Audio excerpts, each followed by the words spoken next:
Hi friends, நீங்கள் இந்த மாதிரி ட்ரீட்மெண்ட் எல்லாம் பார்த்துருக்கீங்களா? இது வந்து எங்கள் பாட்டியோட ட்ரீட்மெண்ட்.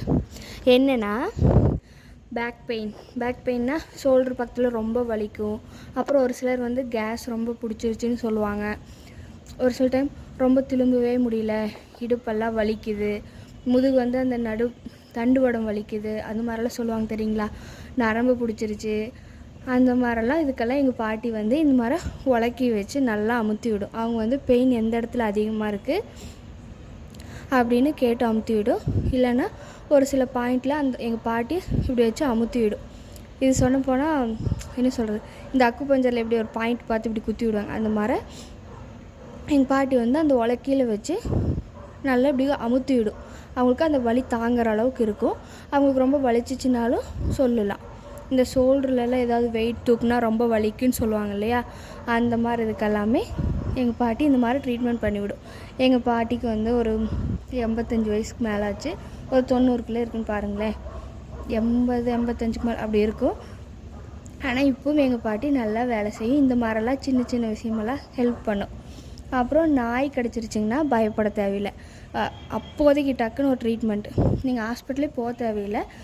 அதுக்கு என்ன பண்ணுங்கன்னா, ஒரு சின்னதாக ஒரு இரும்பு எடுத்து தீயில நல்லா காய வச்சுட்டு, ரொம்ப காய வைக்கணும், லைட்டாக காய வச்சுட்டு, குப்பைமேனி தலை இருக்குது பார்த்தீங்களா, அந்த தலையை லைட்டாக கசக்கிட்டு அந்த இரும்பு சூடு பண்ணியிருப்பாங்களா அது மேலே லைட்டாக வச்சுட்டு இப்படியே அந்த நாய் கடிச்சது மேலே அப்படியே சூடு வச்சு விட்டோம்னா சரியாக போயிடும்.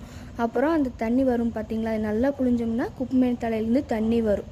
அதே அந்த வெதுப்பான அந்த தண்ணியே அது மேலே விட்டோன்னு வச்சுக்கோங்களேன், சீக்கிரமாக சரியாயிடும். இன்ஃபெக்ஷன் ஆகாது. நம்ம போயிட்டு இன்ஜெக்ஷன் பண்ணணுங்கிறதெல்லாம் எதுவும் தேவை இருக்காது. அப்புறம் கண்ணுக்கு என்ன விடுங்கன்னா, கண்ணில் ஏதாவது தூசி பட்டுருச்சு, சின்னதாக புண்ணாயிடுச்சு அப்படின்னா வேலைத்தலை இருக்குது பார்த்திங்களா, வேலைத்தலை நல்லா கசக்கிட்டு அதில் சின்னதாக ஒரு வெங்காயம் வைக்கும், அதை வச்சு நல்லா அந்த தண்ணி மட்டும் எந்த தூசியெல்லாம் இல்லாமல் இருக்கணும். அந்த தலையை நீட்டாக கழுவிட்டு சுத்தமாக தண்ணி இல்லாமல் ட்ரை பண்ணி அதுக்கப்புறம் அதில் வர்ற சாறு மட்டும் கண்ணில் விட்டாவே புண்ணு சரியாயிடும். அப்புறம் இந்த வெல்டிங்கெல்லாம் வச்சுட்டாங்க, அந்த பிசிறு பட்டுருச்சு அந்த மாதிரி சொல்லுவாங்க பார்த்தீங்களா, அந்த மாதிரி இதுக்கும் அது சீக்கிரமாக சரியாயிடும். வெள்ளை விழுந்துச்சுனாலும் அது சீக்கிரமாக சரி பண்ணும்.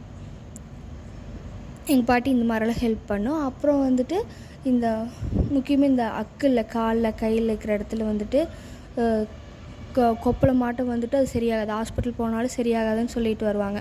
அவங்களுக்கு என்ன பண்ணோம்னா, இந்த சங்கு வேர் இருக்குது பார்த்தீங்களா, அந்த வேரை நல்லா அரைச்சி கொடுக்கும்.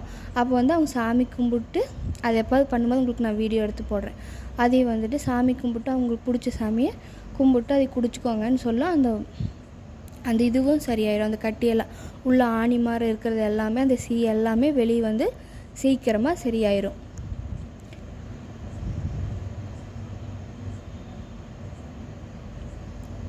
அவங்களுக்கு வலிக்கிற இடமெல்லாம் சொல்லுவாங்க.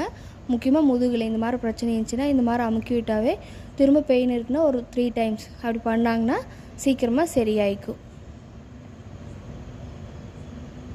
ஃப்ரெண்ட்ஸ், என்னோடய வீடியோ உங்களுக்கு பிடிச்சிருந்தா லைக் பண்ணுங்கள், சப்போர்ட் பண்ணுங்கள், சப்ஸ்கிரைப் பண்ணுங்கள்.